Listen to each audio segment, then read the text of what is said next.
মোটামুটি প্রত্যেক হাজির 2-4টা ব্যাগ থাকে। তো আপনি হজে যাচ্ছেন ভালো কথা, আপনি প্রাইভেট কারে যান, যদি আপনি 10 লাখ 7 লাখ টাকা খরচ করতে পারেন আর 5 লাখ টাকা আপনি 5 লাখ টাকা কেন খরচ করতে পারেন? মাত্র 5-7 হাজার বাঁচানোর জন্য শত শত মানুষকে কষ্ট দিচ্ছে। ট্রেনের মধ্যে আরো অসংখ্য যাত্রী আছে, তারা দাঁড়াতে পারছে না, বসতে পারছে না।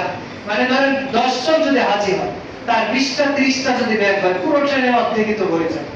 বাকি যাত্রী কোথায় দাঁড়াবে, কোথায় বসবে? এই জন্য আপনারা যেহেতু অনেক টাকাই খরচ করেন, এইটুক আর কত টাকাই লাগবে, 5-7 হাজার টাকা খরচ করেই যান।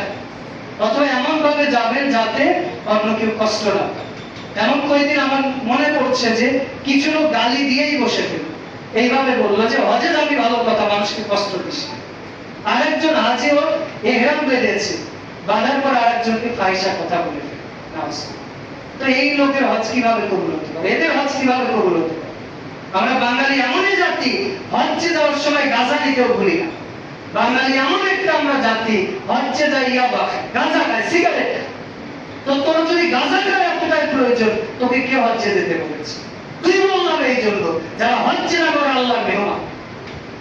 তা আল্লাহর ঘরে যে হেরামেলাটা যে সিগারেট খাবে, গাঁজা খাবে, ইভেন তারা এই টুপির মধ্যে পর্যন্ত গাঁজা নিয়ে গতবার ধরা পড়েছে।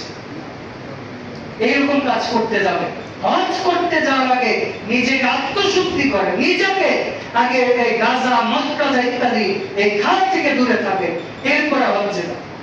হজ্জে যায় যদি আপনার মতো আরো 10 জন পাপী, আরো 10 জন কষ্ট পায়, এই হজ আল্লাহ কিভাবে কবুল করবে? হজ করতে যাচ্ছেন ভালো কথা, আল্লাহর মেহমান, আল্লাহ আপনাকে অনেক সম্মান দিয়েছে। তবে হজ্জে যাওয়ার আগেই যদি মানুষের গালিগালাজ শুনতে হয়, বা যে যাওয়ার সময় যদি নিজেই মানুষকে গালি দেন, তাহলে এই হজ করে আপনার কি লাভ? এই হজ আপনার কি উপকার দিতে পারে? এই জন্য হজ্জে যাওয়ার পূর্বে এই কথাগুলো অবশ্যই মনে রাখার চেষ্টা করবেন। আল্লাহ আমাদের তৌফিক দান করুন।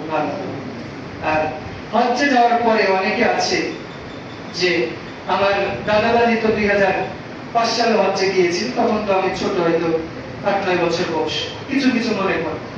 তো দাদি দেখেছে, দাদির সাথে কিছু মহিলা গিয়েছিল, তারা ওই যে বাড়ি বাড়ি তাবলীগ করত। এই মহিলারা কি করেছে, কাবা ঘরের যে গিলাপ আছে, গিলাপ গুলো বেলেট নিয়ে যে কেটে নিয়ে এসেছে। দাদির কাছেও একটু দেখলাম, দাদি বললাম এটা কি? তো দাদি বলছে আমার সাথে কিছু মহিলা গিয়েছিল, ওরা বলছে যে এইগুলো নাকি অনেক বরকত বলে আছে। চিন্তা করা যায়, কাবার গিলাপ পর্যন্ত কেটে গেছে।